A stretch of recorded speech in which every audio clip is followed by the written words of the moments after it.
All right, so we're going to go through adding a new item to Lolibrary.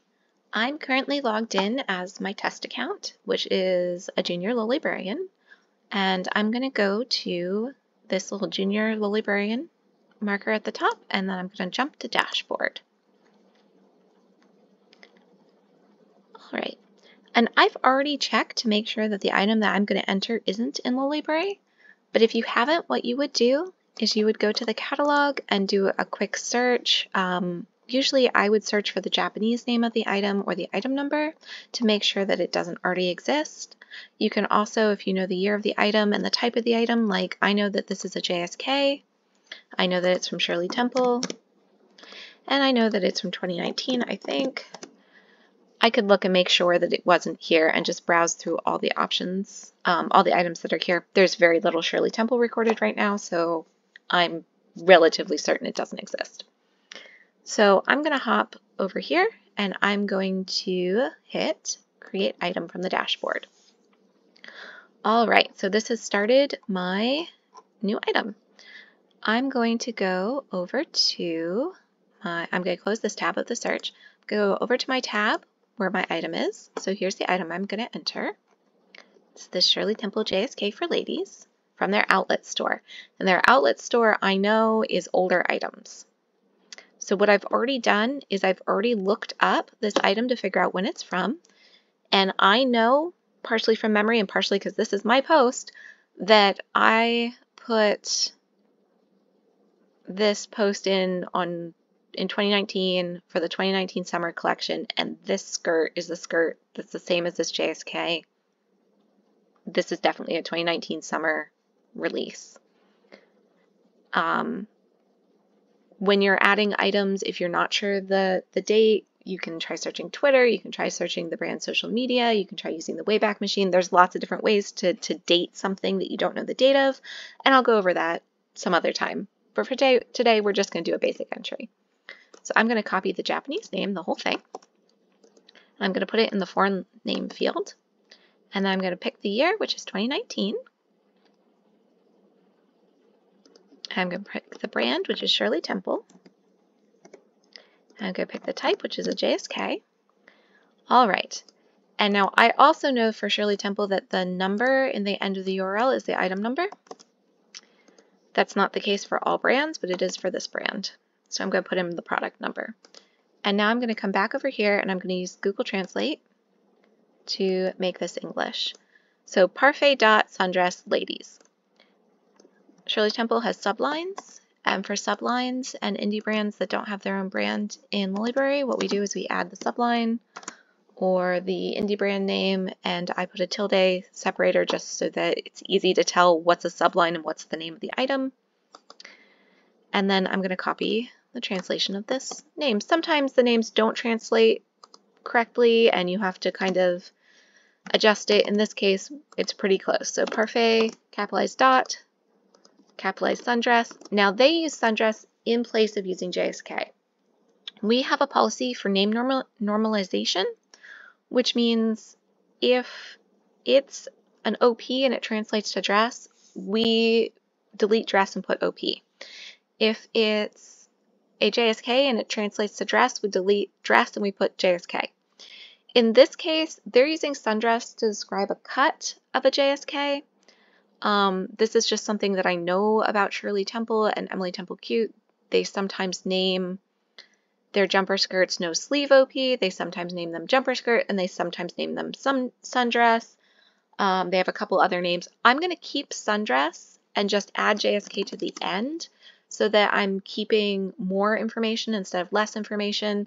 Some people would just get rid of sundress and replace it with JSK. This is kind of an up to interpretation thing, but we do want it to say JSK in that name, not just sundress, because sundress is not what most people will think of when they're searching for a JSK.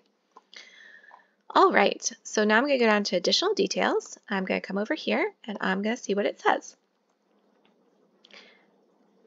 So there is this description here, and I'm going to paste in the description and then I'm going to fix it. So it says for voluminous skirts printed with parfaits and cupcakes, a sundress full of 50s atmosphere. You can also enjoy it with a cardigan and innerwear. Recommended.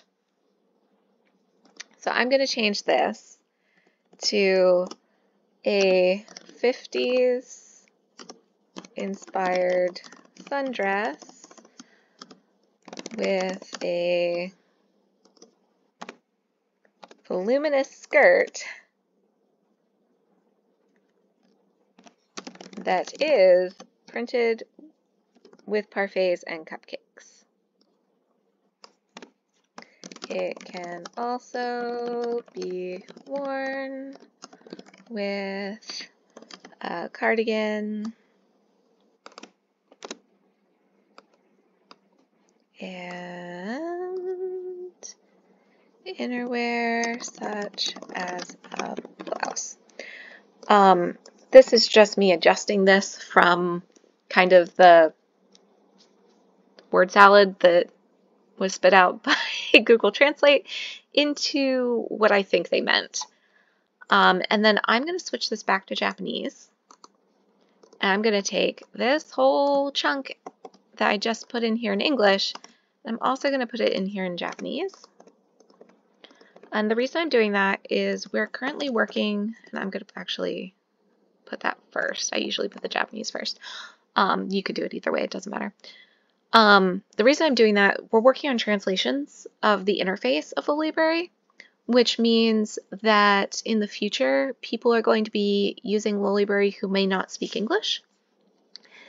And if we already have the additional details from the source in the source language, and I paste it here in the source language, and then provide the English translation, we're covering 2 languages instead of just 1 language. The additional details is not going to be translated. You do not need to translate this in additional languages like French or Spanish or anything like that. Just keep the source as well as putting in the English translation. That also helps if maybe your English translation is not perfect. It helps somebody figure out what's maybe gone wrong in the translation later on down the road. And then what I'm going to do is I'm going to take the URL, I'm going to put it in the source and notes. We should always see at least one URL in sources and notes. And that should be where you got this information. If you got it from a book, write the title of the book. If you got it from a magazine, write the title of the magazine and the volume, issue number, date, that sort of thing. This is so that when a senior librarian is reviewing your entry, we know that you didn't just make this up. And it's really, really important for us to know where the information came from, because if we see a typo and we're like, I'm 80% sure that's a typo, we need to know where it came from so we can go check to see if you made a typo or not. And if we can't find the source quickly, your entry may sit in the entry purgatory for months until somebody has time to actually track it down. Or if we're really busy and we don't get to it in time and the source is taken down or something, we can't Wayback Machine it very easily without having the URL. So it's really important. We also will get people who submit things based on sources that are not official sources, like Wonderwelt. So someone might take a Wonderwelt listing for a secondhand item or a Closet Child listing for a secondhand item and put all that information into Lolibrary. And that information is only as good as Wonderwelt or Closet Child's internal documentation. And they may or may not be referencing Lolibrary for some of that.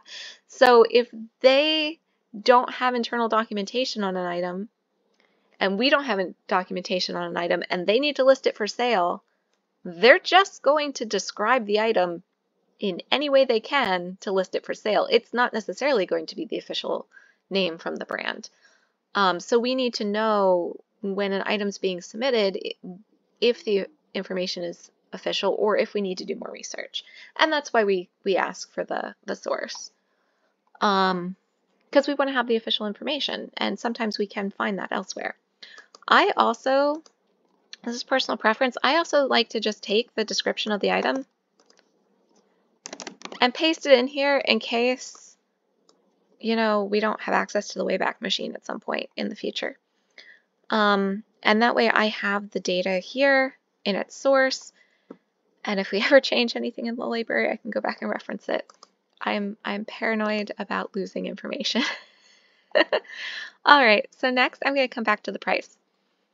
So there's two prices here. There's $10,780 and there's $36,080. This is the sale price. This $10,000, this is the clearance sale price. I don't want that. $36,080 is the original price. I want to put that in. So I'm going to copy the price. I'm going to come over here. I'm going to paste it in. I'm going to delete the comma. I'm going to set it to Japanese yen.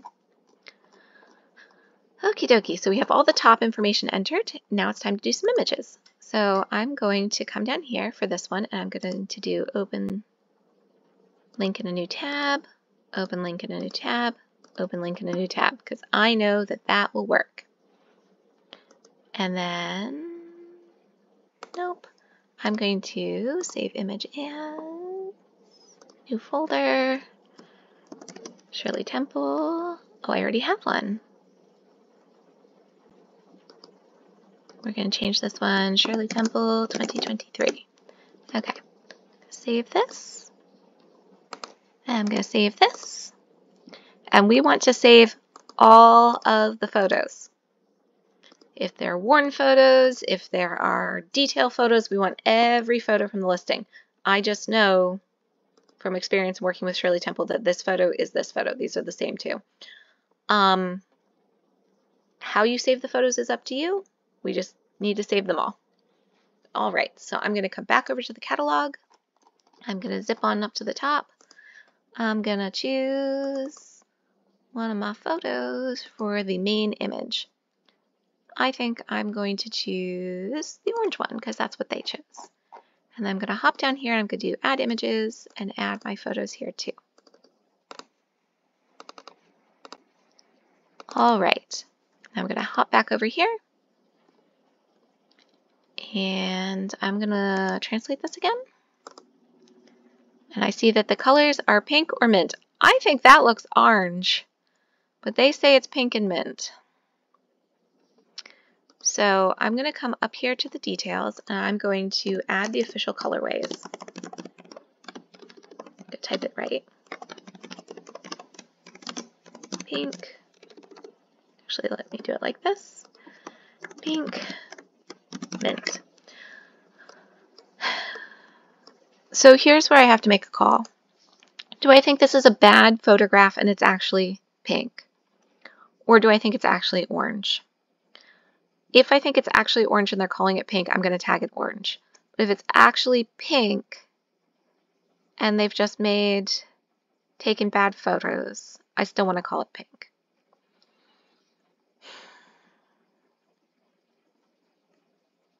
I'm going to call it pink, I think, this time. But, you know, it is what it is. So down here where it says colors, I'm searching for the colors. So pink, mint, checking the boxes, and we're good. All right, so I've got the colorways entered, I've got the pictures, I've got the price. Now I need to do features and tags. So let me look at this. So I'm going to look at this photo of the back of the dress. And it looks like there's shirring from one side seam to the other side seam. So that is back shirring. And then doesn't look like there's a tiered skirt or anything else like that. Let's see, are there any notes here? There's a lining frill part and a lining part listed under materials. That means it must be lined. So I'm going to add lining. And that's about it. This is a pretty basic dress as far as features. All right, so next I want to look down here at this picture and see what's in it. I see a bow, I see an ice cream, I see a cupcake, a strawberry, a cherry, some writing. So I'm going to do writing. I'm going to do ice creams. These are the tags. I'm going to do strawberry. I'm going to do cherry. I'm going to do motif, ribbons, bows. All right, and cupcakes. I'm going to do cupcakes, not cups. And then the whole thing's polka dots, so I'm going to do polka dots. All right. Now this is everything that I can enter on this screen. Think I got everything. I'm going to hit create item. And we'll see how it goes. I've got an item. Great. Awesome. So the next thing I need to do is add attributes. So I'm going to click on attach attribute. And the first thing I'm going to do is the material. I'm going to find the material one here. And I'm going to come back over here. And here we go. We have the material. So I'm going to copy this whole thing. I'm going to come over here and paste it into material and do attach and attach another. Let's see what other information. We have country of origin is Japan, so I'm going to copy Japan and I'm going to do country of origin. And I'm going to write made in Japan. This is where the item was sewn, not where the company is located. So if you're entering Angelic Pretty, you don't type Japan unless the dress was made in Japan. If it was made in Bangladesh, if it was made in China, it would go made in Bangladesh, made in China, whatever. Even though Angelic Pretty is a Japanese company, we don't do made in Japan unless it's actually sewn in Japan and says made in Japan on the tags. And not every brand provides this information. So we're going to do attach and attach another. Okay, now we need to add the sizing. So this has two sizes. So I'm going to look at this. I see that it's 37, 39 for bust. So I'm going to copy 37. I'm going to come over here, choose bust. I'm going to do small, colon, 37, a pipe character, medium, colon, and then I just remembered that it was 2 centimeters bigger, 39. And this is a flat measurement. That's what this brand provides. That's what we're going to enter. We're not going to do any math on it. We're just going to enter as is. So attach and attach another. All right, waist is 32, 34. So same thing. Add 34. Attach and attach another. What's next? Length, 74. And 75. Not two more. Okay, so length. Small is 74. Medium is 75. Attach another. Skirt length, that is a separate attribute. So 59 and 60. So skirt length, small, medium, and that's the last one, right? Yep, that's my last guy over here. So we're going to hit attach attribute. All right, so now we have all of our attributes down at the bottom. And this is going to format these really nicely for us. This is going to format them. If I hop over to the catalog really quick, grab a new piece. This is what does this formatting right here with the bust, length, waist in big letters and the information underneath it there. All right, so we have our sundress, Parfait Dot sundress. We have all of our tags. We have all of our colors. We have all of our size information, our pictures. We look good to go. So what I'm going to do is I'm going to select an action. I'm going to choose pending item, and I'm going to hit play and run action. And that's going to send it over to you, to the senior Lolibrarians to approve. Okay, and so off screen, I've gone ahead and approved this entry. So now if we hop over to catalog, we'll see it's down here in recent items, and I can hit view item and see the entry that we made. So here we have the item name, Japanese name, here's the release date, the product number, the price, who submitted it, my test account, Dream, when it was published, so this is when I approved it as a senior Lolibrarian. Here's all those attributes written out with the nice formatting, and here are the notes. And then down here we have the brand, the category, all those features that we added, the colorways it came in, and the different tags we attached. And we can see the item down here. And that's it. That is how to enter a basic item.